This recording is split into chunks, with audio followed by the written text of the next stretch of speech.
Olá pessoal, eu sou o professor Rafael Nunes e no vídeo de hoje iremos falar sobre o período imperial no Brasil. De forma geral, mais ou menos falar sobre o século XIX, o que aconteceu no século XIX no Brasil, que por cargas d'água corresponde ao período imperial, que de forma meio geral podemos dividir o Brasil de três períodos. Período colonial, que vai até 1808, tem um período joanino aí também, que pode ser de 1808 até 1821, que é quando ele vai embora. Mas a gente geralmente divide mesmo o Brasil em três períodos, que é o colonial, o imperial e depois o republicano, que é o período que nós vivemos atualmente. Beleza? Antes de mais nada, se inscreve no canal, porque aqui você vai ter conteúdo sobre o Enem, sobre provas que você vai fazer. Você nunca mais vai errar em história sobre o período colonial, sobre o período imperial. Então, se inscreve no canal, você vai apertar aqui embaixo, inscreva-se. Depois vai abrir uma aba, você vai apertar todas para que você receba todas as notificações. Assim que eu publique um vídeo, o YouTube vai te notificar aí. E você poderá ter acesso a esse conteúdo. Todos os domingos, conteúdo para você ir bem em provas, no Enem, vestibulares. E às quartas-feiras eu irei publicar vídeos sobre a política nacional. Então já vai deixando aquele like que ajuda bastante. Compartilha, indique para um amigo, para uma amiga, para um familiar, para que eles também tenham acesso a esse conteúdo. Tudo certo? Então bora lá para o vídeo. Eu separei alguns pontos para a gente falar sobre justamente o período imperial no Brasil. O primeiro desses pontos é a vinda da família real para o Brasil em 1808. Em 1808, a família real foge para o Brasil. Obviamente, porque as tropas napoleônicas iriam invadir Portugal. Pensando nisso, Dom João, que depois vai se tornar Dom João VI, depois da morte da sua mãe, ele vai orquestrar aí uma fuga para o Brasil, para a colônia, para justamente não ser deposto pelo o então imperador Napoleão Bonaparte. Napoleão Bonaparte vai fazer um bloqueio continental, e nesse bloqueio continental ele vai proibir que as nações, que os países europeus comercializassem com a Inglaterra. Napoleão vai tentar invadir a Inglaterra, não vai conseguir, vai ser vencido pela esquadra da Inglaterra, e aí ele vai ficar todo nervosinho e vai fazer esse bloqueio continental para tentar minar, para tentar vencer a Inglaterra no plano pelo menos econômico, já que no bélico não tinha dado. Mas alguns países continuam comercializando com a Inglaterra e vão sofrer sanções. Portugal é um deles, e Napoleão diz que vai invadir, realmente invadiu, mas antes que ele invadisse, Dom João VI deu no pé. Às vezes você pode pensar, mas é um covarde mesmo, né? Não dá para enfrentar o Napoleão na mão a mão não, gente, tá? Então ele não foi covarde, ele foi inteligente, ele foi esperto e deu no pé. E obviamente a Inglaterra ajudou ele a chegar ao Brasil. Tem vários pontos positivos com a chegada dele ao Brasil, inclusive muitos historiadores dizem que um dos motivos da independência é justamente a vinda da família real, porque ela traz consigo toda a organização, um aparato jurídico e administrativo. Vão ser construídas aí as primeiras universidades brasileiras com o curso de medicina e o curso de direito, porque era necessário para a coroa aqui no Brasil. E aí nesse sentido começa essa ideia de Brasil, na realidade uma evolução, um desenvolvimento do Brasil. Vai abrir os portos brasileiros para as nações amigas, além de Portugal. Outros países também podem comercializar com o Brasil. Coloca o Brasil na rota do mundo. Na verdade, é bem isso que faz a vinda, a fuga da família real para o Brasil. Em 1815, o Brasil se torna uma nação. Olha que beleza. Isso mesmo. O nome vai ser Reino Unido de Portugal, Brasil e Algarves. Algarves, só uma questão geográfica rapidinha. Algarves porque tinha o Algarves, que era do sul de Portugal, que ainda não estava anexado como hoje é o sul de Portugal, e também uma colônia em Marrocos, que hoje é atual Marrocos, tá ok? E aí é nesse sentido que seria o Reino Unido de Portugal. Nossa, que legal, o Brasil se tornou um reino, que beleza. Na verdade, ele só se tornou um reino porque no final de 1814 se organizaram um congresso de Viena, em Viena, obviamente, para tratar de assuntos sobre Napoleão Bonaparte, para reorganizar a Europa. Napoleão já não estava com a bola toda e em 1815 ele vai ser derrotado. Então, para se participar desse congresso, era necessário que a coroa estivesse no reino e não em uma colônia. Aí, por isso, o Brasil vai sair de colônia, vai subir de nível, vai sair de colônia e se tornar uma nação, se tornar um reino, o reino de Portugal. Então Napoleão Bonaparte já não é mais um problema, já foi derrotado. O Dom João VI está no Brasil e em 1821 ele vai retornar a Portugal, vai rapar todo o dinheiro dos cofres públicos e vai pegar a malinha e vazar novamente para Portugal. Agora, para voltar a ser o rei lá na Europa, lá em Portugal.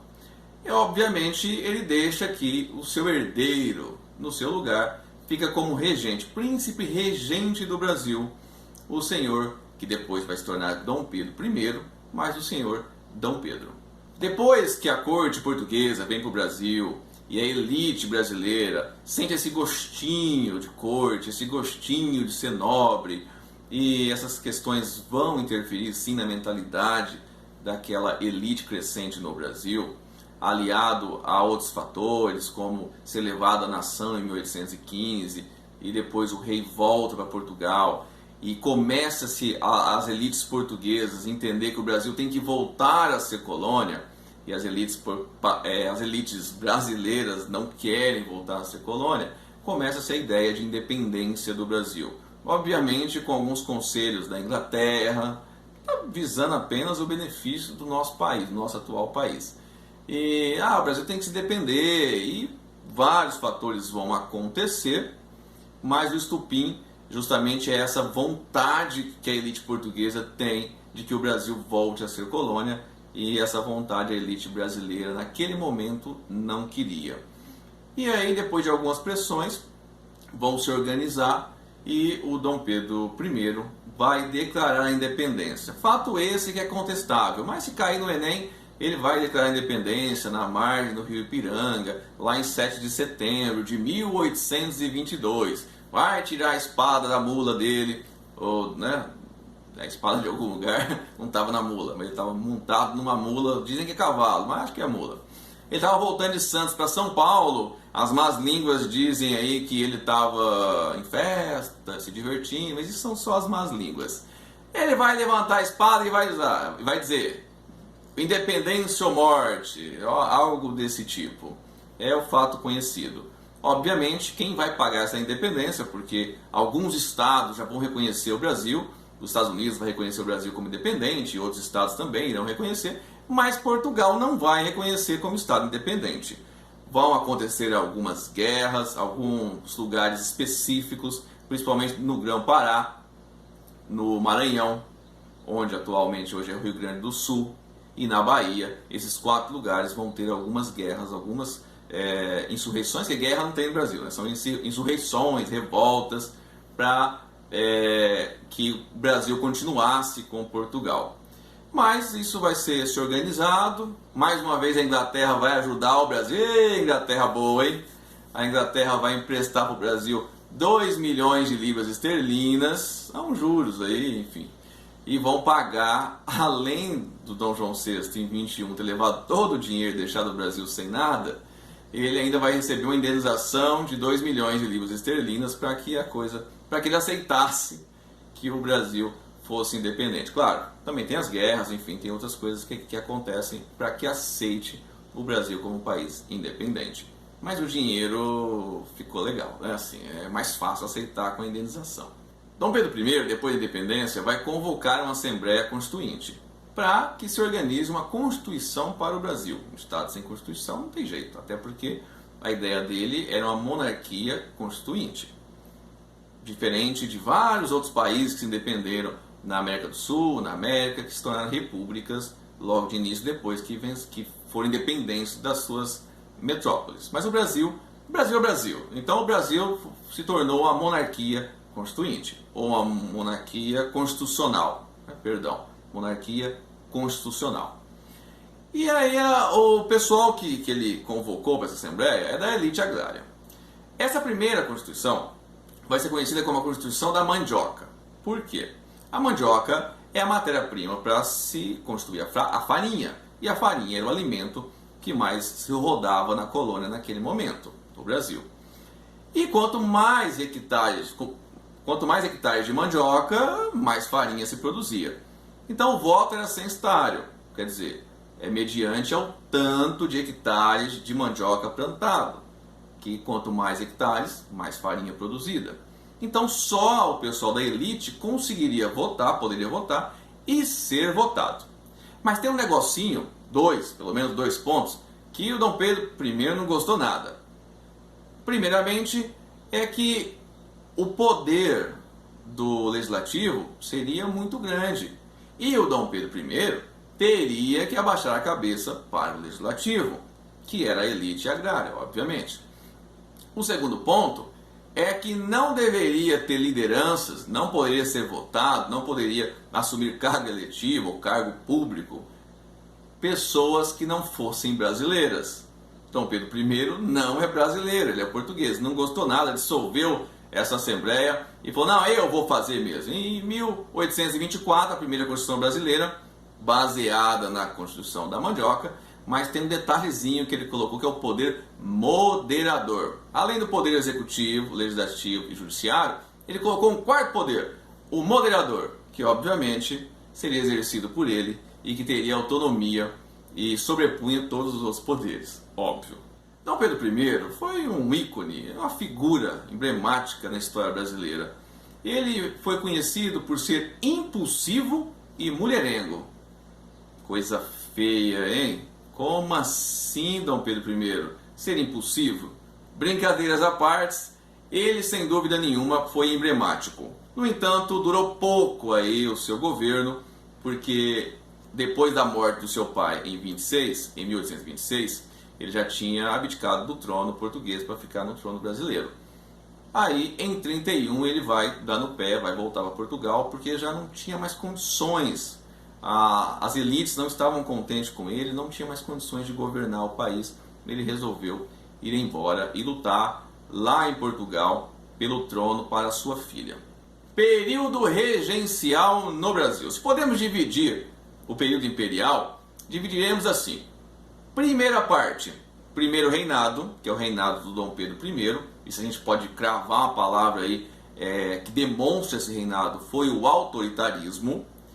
Segunda parte, período regencial, que é marcado por uma falta de estabilidade política, várias pessoas governando, não sabia quem mandava, quem desmandava, várias revoltas aconteceram, a cabanagem, revolta dos farrapos ou revolução farroupilha, sabinada, aconteceram várias revoltas que, de certa maneira, não permitiram que esses regentes governassem.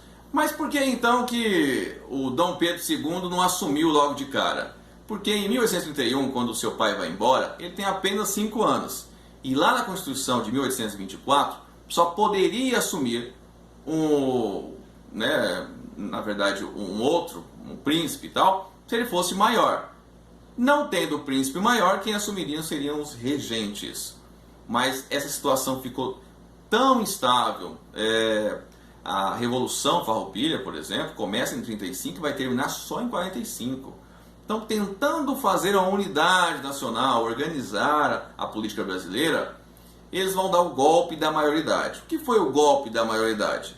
Foi justamente dizer que o Dom Pedro II, que estava brincando com seus carrinhos ali, chamou ele para ser imperador, Dom Pedro II, ele, com 14 anos, assumiu o trono, e aí deram a mentira de que ele tinha 18 anos, na verdade, mas na realidade ele tinha só 14.